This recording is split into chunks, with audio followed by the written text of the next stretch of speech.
మనం యవ్వనంలో ఉన్నప్పుడు మన రిటైర్మెంట్ గురించి ఆలోచించకపోతే కనీసం మనం రిటైర్డ్ అయిన తర్వాత ఎలాంటి స్కీమ్స్లో ఇన్వెస్ట్ చేసి మన దగ్గర ఉన్న డబ్బుని కనీసం కొద్దిపాటిగా మనము లాభాలని పొందొచ్చు. అంటే ఒక 8%, 7 to 8% ఇంట్రెస్ట్తో కానీ, లేదా మ్యూచువల్ ఫండ్స్లో పెడితే ఒక 12% మినిమం ఇంట్రెస్ట్తో కానీ మనము ఏ విధంగా మన డబ్బుల్ని సంపాదించుకోవచ్చు అనేది ఈ వీడియోలో నేను క్లియర్గా చెప్తున్నాను అనమాట. మెయిన్గా ఈ వీడియో వచ్చేసి రిటైర్మెంట్ అయిన వాళ్ళ కోసము.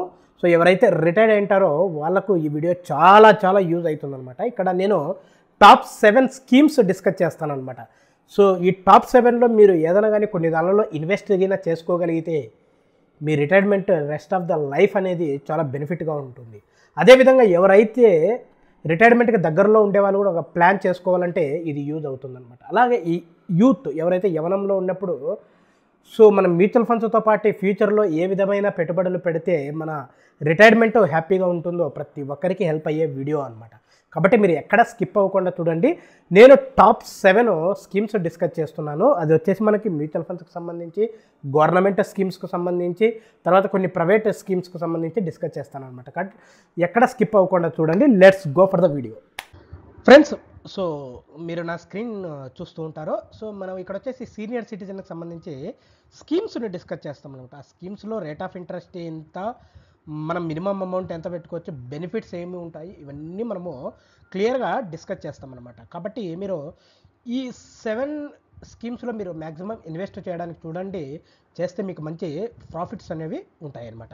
ఇందులో మనకి ఫస్ట్ వచ్చేసి సీనియర్ సిటిజన్ సేవింగ్స్ స్కీమ్స్ అనమాట. సో ఈ సీనియర్ సిటిజన్ సేవింగ్స్ స్కీమ్ అనేది మనకు బ్యాంక్స్లో కానీ, సో ఓకే, గవర్నమెంట్కి సంబంధించి కానీ ఉంటాయన్నమాట. కరెంట్ అంటే నేను ఈ వీడియో రికార్డ్ చేసే ఇయర్ 2024 నాటికి 8.2% ఫర్ యానం ఉందన్నమాట. So rate of interest tenure వచ్చేసి మనకి 5 years ఉంటుంది. మనం ఒకవేళ ఎక్స్టెండ్ అంటే 3 years ఎక్స్టెండబుల్ కూడా చేసుకోవచ్చు అనమాట. దీంట్లో ఇన్వెస్ట్మెంట్ వచ్చేపాటికి మినిమం 1000 ఉంటుంది, మ్యాక్సిమం 15 lakhs వరకు ఇన్వెస్ట్ చేసుకోవచ్చు అనమాట. దీంట్లో ఇన్వెస్ట్ చేయడం వల్ల, ఈ సీనియర్ సిటిజన్ సేవింగ్స్ స్కీమ్స్లో ఇన్వెస్ట్ చేయడం వల్ల మనకి బెనిఫిట్ ఏంటంటే క్వార్టర్లీ ఇంట్రెస్ట్ పే అవుట్. ఏదైతే ప్రతి క్వార్టర్కి ఇంట్రెస్ట్ వస్తుందో మీరు ఇన్వెస్ట్ చేసిన దానికి దాని రిటర్న్ అనేది మనకి దాని ఇంట్రెస్ట్ అనేది మనకి పే అవుట్ చేయడం అనేది ఉంటుందన్నమాట. డైరెక్ట్ మన బ్యాంక్ అకౌంట్లోకి క్రెడిట్ అవుతుందన్నమాట. అలాగే మనము ట్యాక్స్ డిక్లేర్ చేసినప్పుడు 80C కింద కూడా మనము ట్యాక్స్ డిక్లరేషన్ చేయొచ్చు అనమాట. నెంబర్ 2 ప్రధానమంత్రి వాయువందన యోజన అనమాట. సో ఇది మనకి వచ్చేసి సెంట్రల్ గవర్నమెంట్ స్కీమ్ అనమాట. ఇది వచ్చేసి రేట్ ఆఫ్ ఇంట్రెస్ట్ వచ్చేసి 7.4%. ఎప్పుడైతే నేను వీడియో రికార్డ్ అయ్యాను 2024 నాటికి పర్ యానంకు ఉంది. టెన్యూర్ వచ్చేసి మనకి ఇది 10 years ఉంటుంది అనమాట. టెన్యూర్ వచ్చేసి మనం 10 year పెట్టాల్సి ఉంటుందన్నమాట. దీంట్లో ఇన్వెస్ట్మెంట్ వచ్చేసి మినిమం 100 రూపీస్ నుండి మ్యాక్సిమం 15 lakhs వరకు మనము పెట్టచ్చు అనమాట. Maximum 15 lakhs. సో దీంట్లో వచ్చేసి మనకి రెగ్యులర్గా ఏదైతే పే అవుట్ ఉంటుందో పెన్షన్ పే అవుట్ అది మనకి వస్తూ ఉంటుందన్నమాట. సో రెగ్యులర్గా ఇది మనకి పే అవుట్ అంటే మంత్లీ కానీ, క్వార్టర్లీ కానీ, లేదా ఇయర్లీ కానీ మనము అది మనకు ఆప్షన్ ఉంటుందన్నమాట. సో ఇది చాలా యూజ్ అవుతుందన్నమాట. ఓకే, నెక్స్ట్ మనకి పోస్ట్ ఆఫీస్ మంత్లీ స్కీమ్ అనమాట. సో మనకి ఇది పోస్ట్ ఆఫీస్కు సంబంధించిన స్కీము. సో ఇది మంత్లీ స్కీమ్ అనమాట. మంత్లీ ఇన్కమ్ అంటే మనం మంత్లీ నెలవారీ ఈ పోస్ట్ ఆఫీస్ స్కీమ్లో ఇన్వెస్ట్ చేయడం వల్ల నెలవారీ మనం తీసుకోవచ్చు అనమాట. కరెంట్ వచ్చేసి మనకి రేట్ ఆఫ్ ఇంట్రెస్ట్ వచ్చేసి 7.4% పర్ యానం ఉంది. టెన్యూర్ వచ్చేసి మనం 5 years పెట్టాల్సిన అవసరం ఉంటుందన్నమాట. కానీ మనకు ఏదైతే ఇంట్రెస్ట్ ఉంటుందో అది మనకి మంత్లీ పే అవుట్ ఉంటుందన్నమాట. సో ఇది వచ్చేసి మనకి ఇండివిజువల్గా చేయాలంటే మ్యాక్సిమం 4 lakhs ఉంటుంది. ఒకవేళ జాయింట్ అకౌంట్ అంటే 9 lakhs వరకు మనం చేసుకోవచ్చు అనమాట. 9 lakhs వరకు చేసుకోవచ్చు. సో బెనిఫిట్ వచ్చేసి మంత్లీ ఇంట్రెస్ట్ పే అవుట్ అనమాట ఇది కూడా. ఓకే, నెక్స్ట్ వచ్చేసి ఫిక్స్డ్ డిపాజిట్ అనమాట. Fixed deposit for senior citizens. So fixed deposits అనేది సీనియర్ సిటిజన్స్ కాదు, మనకు కూడా చేయొచ్చు అనమాట. సో ఎవరైతే బిలో 60లో ఉండే వాళ్ళకు కూడా చేసుకోవచ్చు అనమాట. ఇక్కడ వచ్చేసి మనకి హైయర్ దాన్ రెగ్యులర్ ఎఫ్డీస్ అనమాట. అంటే రెగ్యులర్ అంటే మనం ఇన్వెస్ట్ మనకంటే వాళ్ళకి యూజువల్గా ఏంటంటే 0.25 to 0.50% ఎక్కువగా ఉంటుందన్నమాట సీనియర్ సిటిజన్స్కి. ఓకే, టెన్యూర్ వచ్చేసి ఇది మనము 7 days నుండి మ్యాక్సిమం 10 years వరకు పెట్టుకోవచ్చు. మన ఫ్లెక్సిబుల్ 1 yearకి పెట్టుకోవచ్చు, లేదా 6 months పెట్టుకోవచ్చు, లేదా 2 years పెట్టుకోవచ్చు, అలా మన ఇష్టం అనమాట. సో టెన్యూర్ అనేది మనకి ఫ్లెక్సిబుల్గా ఉంటుంది.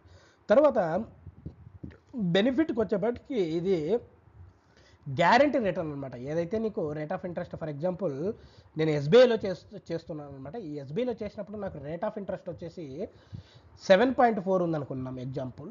సో 7.4కి 10 ఇయర్స్కి ఎంత ఇంట్రెస్ట్ అయితే క్యాలిక్యులేట్ అవుతుంది, ఎంత రిటర్న్ అయితే క్యాలిక్యులేట్ అవుతుందో అదే మనకి గ్యారంటీ రిటర్న్ అనమాట. ఓకే, అలాగే మనము ఈ ఎఫ్డీని ట్యాక్స్ సేవింగ్లో కూడా మనము చూపించుకోవచ్చు అనమాట. ట్యాక్స్ సేవింగ్లో కూడా చూపించుకోవచ్చు. నెక్స్ట్ నెంబర్ 5 వచ్చేసి RBI floating rate saving bonds అనమాట. సో ఇది వచ్చేసి మనకి ఆర్బీఐకి సంబంధించి ఉండేదన్నమాట. ఇది ఫ్లోటింగ్ రేట్ సేవింగ్ బాండ్స్ అనమాట. దీది వచ్చేసి లైక్ మనకి అరౌండ్ 8.05 కరెంట్లీ ఉంది. టెన్యూర్ వచ్చేసి మనకి 7 ఇయర్స్ ఉంటుంది.